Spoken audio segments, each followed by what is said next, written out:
ಜಾತಿಗೆ ಆಧಾರದ ಮೇಲೆ ಇಲ್ಲಿವರೆಗೆ ಬಂದವನು ನಾನಲ್ಲ. ನಾನು ಜಾತಿ ಕೋಟಾದಲ್ಲಿ ಕೇಳ್ತಾ ಇಲ್ಲ. ನಾನು ಪಕ್ಷಕ್ಕೆ ಕೆಲಸ ಮಾಡಿದ್ದೀನಿ, ರಾಷ್ಟ್ರ ಮಟ್ಟದಲ್ಲಿ ಕೆಲಸ ಮಾಡಿದ್ದೀನಿ. ನನಗೊಂದು ಅವಕಾಶ ಕೊಡಿ ಅಂತ ಕೇಳಿದ್ದೀನಿ ಅಷ್ಟೇ. ಆ ಅವಕಾಶದ ಮೇಲೆ ನನಗೆ ಸಿಕ್ಕರೆ ಸಿಗ್ತದೆ, ಸಿಗದೇ ಇದ್ದರೂ ಕೂಡ ನಾನು ಒಬ್ಬ ಶಾಸಕನಾಗಿ ನನ್ನ ಜವಾಬ್ದಾರಿಯನ್ನು ಮುಂದುವರಿಸ್ತೀನಿ. ಅಲ್ರಿ, ಹಿರಿಯರಂದ್ರೆ ಏನು? ಏನು ಈಗ ನಮ್ಮ ಅನುಭವ ಸದನದ ಅನುಭವ ಹೌದಲ್ಲ, ನಮ್ಮ ಅನುಭವ ಸದನದ ಅನುಭವ ಹೌದಲ್ಲ, ಹೌದಲ್ರಿ? ಆಯಿತು, ನಾನು 17 ವರ್ಷ, ಈಗ ನಂದು 17ನೇ ವರ್ಷ, ಈಗ ನಂದು ಸದನದಲ್ಲಿ ಎಷ್ಟು 17ನೇ ವರ್ಷ ಆಯ್ತು. ಮತ್ತು ಪರಿಷತ್ ಅದು ಮನೆ ಅಲ್ವಾ? ಅಲ್ಲೇನು ಚರ್ಚೆನೇ ಆಗಲ್ವಾ? ಅಲ್ಲೇನು ಕಾಯ್ದೆ ಪಾಸ್ ಆಗಲ್ವಾ? ಅಲ್ಲೇನು ಕಾನೂನು ರಚನೆ ಆಗಲ್ವಾ? ಅಲ್ಲೇನು ನಾವು ಆಯ್ಕೆಯಾಗಿ ಹೋಗಿಲ್ವಾ? ಸದನ ಅಂತಂದ್ರೆ ಸದನನೇ ಹೌದಲ್ಲ. 17 ವರ್ಷ ನಂದು ವಿಧಾನ ಪರಿಷತ್ ವಿಧಾನಸಭೆ ಸೇರಿಸಿ.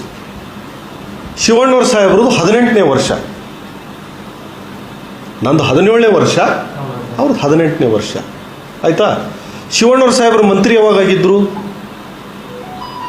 ಶಾಸಕರಾಗಿ 3 ವರ್ಷದಲ್ಲಿ ಮಂತ್ರಿ ಆಗಿದ್ದಾರೆ ಅವರು. ಅವ್ರಿಗೆ ಆ ಅವಕಾಶ ಸಿಕ್ಕೈತಿ.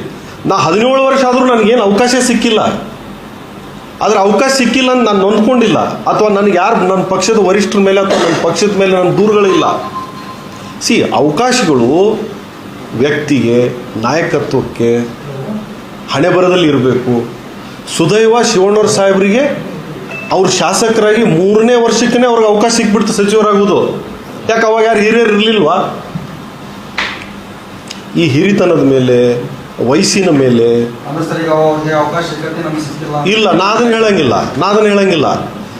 ಹಿರಿಯರಾಗಿ ಸಿಗಬೇಕನ್ನೋ ಏನು ಅವ್ರ ಒತ್ತಾಯ, ಅದು ಅವರ ಒಂದು ಅವಕಾಶಕ್ಕಾಗಿ ಅವ್ರು ಮಂಡನೆ ಮಾಡ್ತಕ್ಕಂಥದ್ದು ಸೂಕ್ತ. ಯುವಕನಾಗಿ ನಾನು ಕೇಳ್ತಾ ಇರೋದು ನನ್ನ ದೃಷ್ಟಿಯಲ್ಲಿ ಸೂಕ್ತ. ಆದರೆ ಯುವಕನೇ ಕೊಡಬೇಕು, ಹಿರಿಯರನ್ನ ಕೈ ಬಿಡಬೇಕು, ಅಥವಾ ಹಿರಿಯರನ್ನೇ ಕೊಡಬೇಕು, ಯುವಕರನ್ನ ಕೈ ಬಿಡಬೇಕು ಅನ್ನೋದು ತೀರ್ಮಾನ ಅದು ರಾಷ್ಟ್ರ ಮಟ್ಟದಲ್ಲಿ ಆಕತಿ, ನಾವು ಮಾಡೋದಲ್ಲ. ಜಾತಿಗೆ ಆಧಾರ